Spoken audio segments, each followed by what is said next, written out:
పితృదేవతల ముక్తి కోసం పరితపిస్తూ వారి వారసులు హిమాలయ పర్వత శ్రేణుల్లో ఉన్న గంగోత్రి నుంచి మొదలయ్యే గంగానది దారి కోసం ఎలా ఎదురు చూస్తున్నారో అలా గౌరవ ప్రధానమంత్రి శ్రీ నరేంద్ర మోదీ గారి రాక కోసం అభివృద్ధి లేక అప్పులతో నలిగిపోతున్న ఆంధ్ర ప్రజానికం, దాష్టీకంతో దోపిడీతోటి నలుగుతున్న ఆంధ్ర ప్రజానికం, అవినీతి అప్రజాస్వామిక విధానాలతో కొట్టమిట్టాడుతున్న ఆంధ్ర ప్రజానికానికి ప్రధానమంత్రి, మన ప్రియతమ ప్రధానమంత్రి శ్రీ నరేంద్ర మోదీ గారి రాక, గంగమ్మ తల్లి భూమి మీదకు వచ్చి హిమాలయాల నుంచి భూమి మీదకు వచ్చి ఎలా సేధనిచ్చిందో మన ప్రియతమ గౌరవ ప్రధానమంత్రి శ్రీ మోదీ గారి రాక ఈ ఎన్డీఏ పునర్కలయిక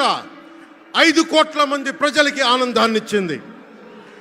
దేశ ప్రజల ఆశీస్సులతో ముచ్చటగా 3వ ప్రధానమంత్రి అవ్వబోతూ హ్యాట్రిక్ కొట్టబోతున్న శ్రీ మోదీ గారికి ఆంధ్ర రాజ్య ప్రజల తరపు నుంచి, ఎన్డీఏ కూటమిలో భాగస్వామ్యమైన 3 పార్టీలు భారతీయ జనతా పార్టీ, తెలుగుదేశం, జనసేన తరపు నుంచి శ్రీ నరేంద్ర మోదీ గారికి ఘన స్వాగతం పలుకుతూ హృదయపూర్వక నమస్కారాలు తెలియజేస్తున్నాను.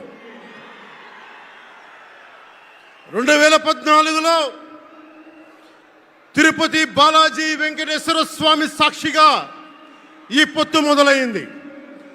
ఈ రోజున ఇక్కడ 2024లో బెజవాడ కనకదుర్గమ్మ సాక్షిగా ఈ పొత్తు వేరే రూపం తీసుకోబోతుంది. దుర్గమ్మ తల్లి స్వయంగా ఆశీర్వదిస్తుంది. ఇక్కడ ఆంధ్ర రాజధానికి అమరావతి దేదీప్యమానంగా వెలగాలని, దానికి నేను అండగా ఉన్నానని మోదీ గారు మరీ వచ్చారు ఇక్కడికి.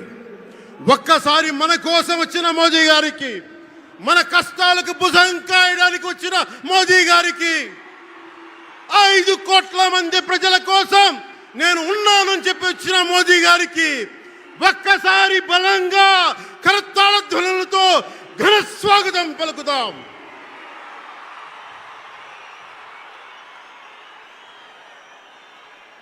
(2014) తిరుపతి బాలాజీ ఆశీస్సులతో ఎన్డీఏ విజయాన్ని సాధించింది, ప్రభుత్వాన్ని స్థాపించింది. 2024లో దుర్గమ్మ తల్లి ఆశీస్సులతో మొదలు పెడుతున్నాం.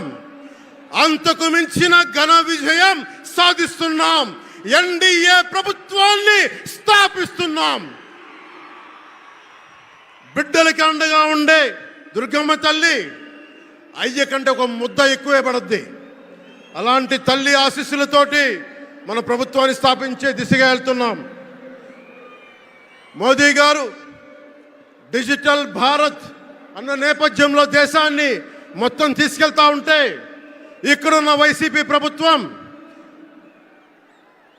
అధికారికంగా ప్రతి చోట క్యాష్ ఎకానమీ అయిపోయింది. దేశాన్ని డిజిటలైజ్ చేద్దాం, కరప్షన్ తగ్గిద్దాం, బ్లాక్ మనీని తగ్గిద్దామంటే ఆంధ్ర రాజ్యంలో, ఆంధ్ర రాష్ట్రంలో మటుకు బ్లాక్ మనీ ఎక్కువైపోయింది. ఉదాహరణకి సారా తీసుకుంటే, ఏరక్ వ్యాపారమే తీసుకుంటే, సంపూర్ణ మద్యపాన నిషేధం అని చెప్పి వచ్చిన వ్యక్తి ఈ రోజున మద్యాన్ని సారా ముఖ్యమంత్రి కాదు, అతను ఒక సారా వ్యాపారి. అతను ఈ రోజున 1,13,580 కోట్ల రూపాయలు 5 సంవత్సరాల్లో అఫీషియల్గా అన్అఫీషియల్గా సేల్స్ అది పెట్టారు. కానీ దాన్ని అండర్ రిపోర్ట్ చేస్తూ 84,050 కోట్ల మటుకు చూపించారని చెప్తా ఉన్నారు.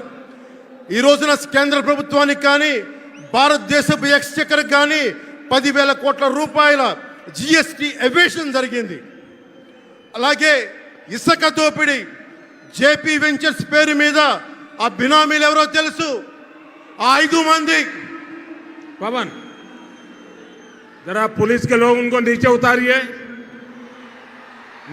उनको। बिजली के तार हैं, आप क्या कर रहे हैं वहां?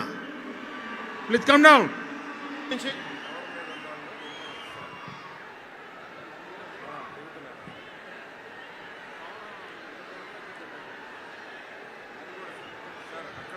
నువ్వు చెప్పు చెప్తాను ఆపు. आपकी